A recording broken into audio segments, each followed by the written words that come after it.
আসসালামু আলাইকুম ওরহমতুল্লাহি ওয়া বারাকাতুহু।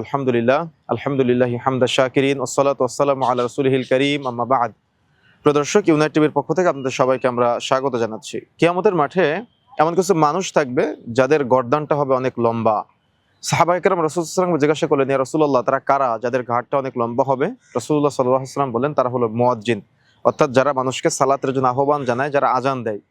আমাদের সমাজে মুয়াজ্জিনদের অনেক অবহেলা করি আমরা, কিন্তু রাসূলুল্লাহ সাল্লাল্লাহু আলাইহি ওয়াসাল্লাম বলছেন যে মুয়াজ্জিনের আহ্বানে সাড়া দিয়ে যত মানুষ সালাতে আসে সবার একটা করে নেকির ভাগ মুয়াজ্জিন পেতে থাকে। সুবহানাল্লাহি ওয়া বিহামদিহি। মানে এটা যে কত মর্যাদা সম্পন্ন, এটা যে কত ফজিলতপূর্ণ, আল্লাহু আকবার।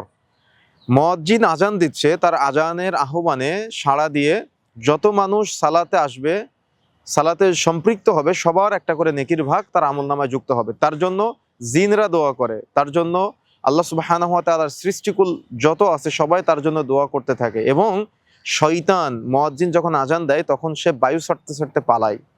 যতক্ষণ পর্যন্ত আজান শেষ না হয় ততক্ষণ সে পালাতে থাকে।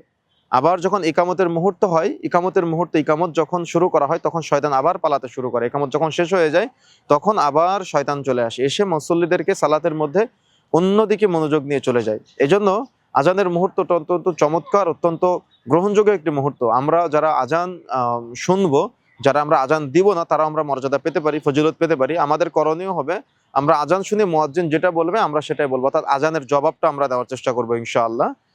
শুধু হাইয়া আলাস সালাহ, হাইয়া আলাল ফালাহ যখন মুয়াজ্জিন বলবে তখন আমরা বলবো লা হাওলা ওয়ালা কুওয়াতা ইল্লা বিল্লাহ।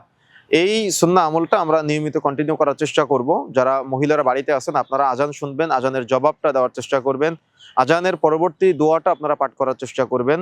এটা অত্যন্ত ফজিলতপূর্ণ আমল। আসুন আমরা নিয়মিত আমলগুলো কন্টিনিউ করার চেষ্টা করি। আল্লাহ সুবহানাহু ওয়া তাআলা আমাদের সবাইকে আমল করার তৌফিক দান করুন। আল্লাহুম্মা আমিন। জাযাকুমুল্লাহ খাইর। আসসালামু আলাইকুম ওয়া রাহমাতুল্লাহি ওয়া বারাকাতুহু।